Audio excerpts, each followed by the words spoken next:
Hello. Today I'm going to talk about people of the eastern woodlands. And you can see on this map where we're talking about, we've slowly made our way starting on the west coast by the Pacific Ocean. We're working east to the Atlantic Ocean, which is where we're at right now, all in this area. So all the way down the eastern part of our country, basically starting the Mississippi River and making our way east. One of the largest groups that was in this group of Native Americans was the Iroquois. And the Iroquois consisted of five groups, and you can see them up around here, these Great Lakes in what is now the New York area. The five Iroquois groups you read about were the Cayuga, Mohawk, Oneida, Onondaga, and the Seneca. They were five different groups, but they had some things in common, like the same language and other different cultural things that were also similar. There was a lot of trees there. One problem you have with trees is they don't give you a lot of space to farm. So one thing you read about was a style of farming called slash and burn, and that's exactly what it was. They would cut down the trees, they would slash them down, and then they would burn all the underbrush that was there. That burning helped make the soil fertile, which means good for farming, a lot of for growing crops, a lot of nutrients and things like that soil needs. So they would plant a crop, then they would harvest it, meaning take it ready to be eaten. And after they harvested crop from a certain area, they would then plant the next year. They would plant a different area and let that first area kind of rest and regrow and get better, or basically heal itself, so it could be harvested later down several years from there. That way, they wouldn't over harvest one area. Let the soil take care of itself and heal. Like other Native American groups, they use the three sisters of maize, squash, and beans.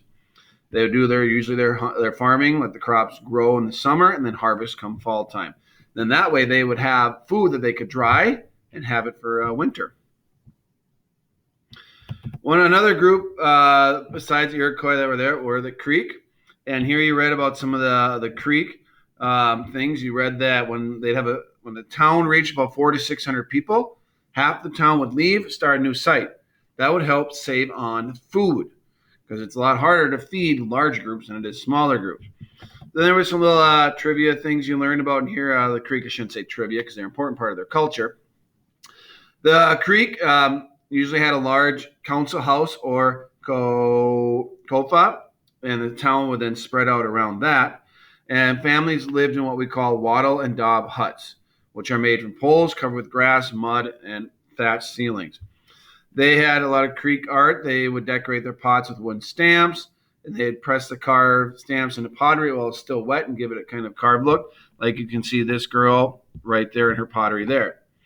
The Creek, along with the Iroquois, celebrated something called the Green Corn Festival, which was honoring their first maize crop. The Iroquois were usually in the northern part, like I showed you on that map. They would build their villages on top of steep-sided hills. So, I mean, they'd be on top of a hill with some pretty steep cliffs there. That was just a way of protection. So it would be hard for people to come up and attack them. They'd also have, you can see in the background here behind this boy and over around here, are a wooden fence they would put up. Some other pieces of information you learned about the Iroquois here is the Iroquois lived in longhouses. And you can see some examples there, but several families would share a longhouse. They're just basically bent poles covered with sheets of bark. The longest longhouse is thought to have been 330 feet long. That's a long thing. Just so we can learn about the Navajo using turquoise to make jewelry. The Iroquois also did something with jewelry, and they called it wampum, and that was beadwork. And wampum is polished beads made from shells that are woven together.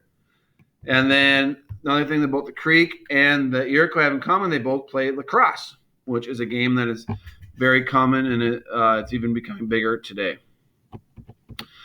They had to have ways to kind of run their group, so they had to have a government.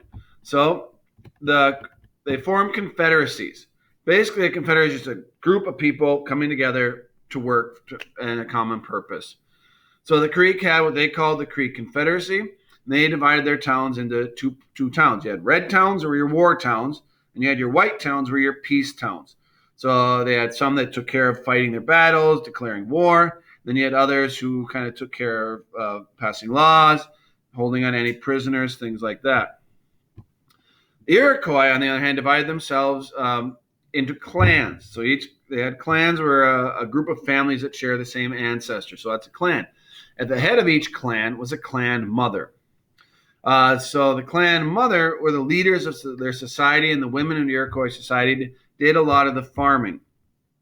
It was them that had the final say. So anything decisions that were made had to have the approval of the clan mother.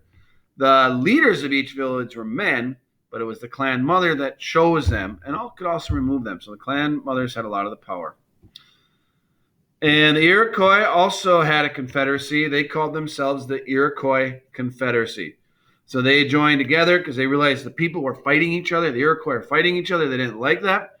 So two Iroquois leaders, Daganwadia and Hiawatha, said, we can't have this anymore. We're fighting our own people, basically. So they formed the Iroquois Confederacy, and it's still around today. And it was just their way of kind of joining together. And so they didn't want to fight with each other anymore. Now, here's an example of a longhouse. You can see, really long. You have the framing here, these wood here, these long sticks, and then you put bark over it. So here's an example of a longhouse. This next one you're going to see is women cooking cornbread in the Iroquois longhouse.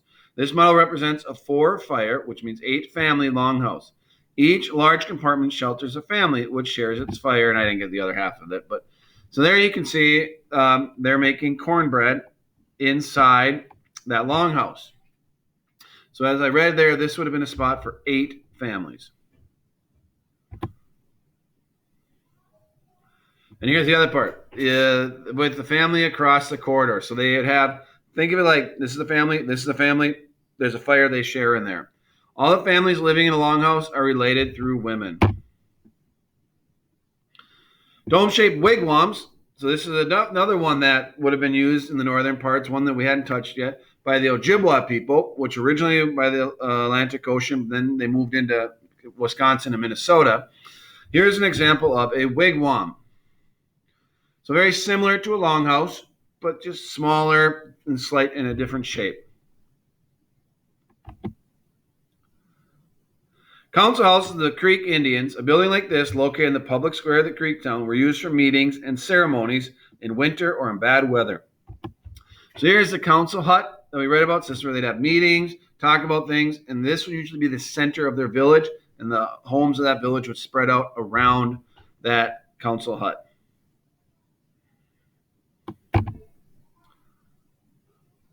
And we talked about before how important it is for them to find food anywhere they can, whether it's plants or animals.